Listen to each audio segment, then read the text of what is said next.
Hakkapeliitta 7 SUV on Nokian Hakkapeliitta-perheen uusi jäsen, eli edustaa uusinta nastateknologiaa, uusin tuote talvisiin olosuhteisiin, haastaviin talvisiin olosuhteisiin. No jos poimitaan 3 keskeistä vahvuutta juuri tämän tyyppisen renkaaseen, niin ensimmäisenä täytyy mainita ankkurinastan antama erinomainen jääpito. Toisena voisi sanoa, että tämän tyyppisen renkaan erittäin jämäkkä, vahva rakenne sekä sivupinnan alueella että pinnan alueella.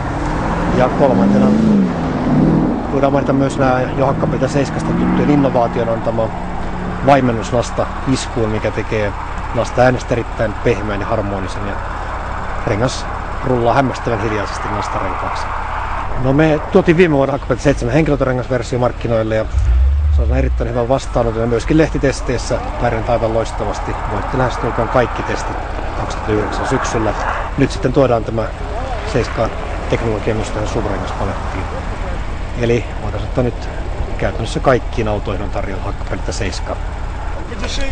No ensi vaiheessa tuodaan vuoden 2010 tarjonta on 21 koko, että kattaa käytännössä kaikki tärkeimmät SUV-tyyppiset maastoajoneuvot. Ja valikoimme tullaan sitten täydentämään matkan varrella tarpeiden mukaisesti.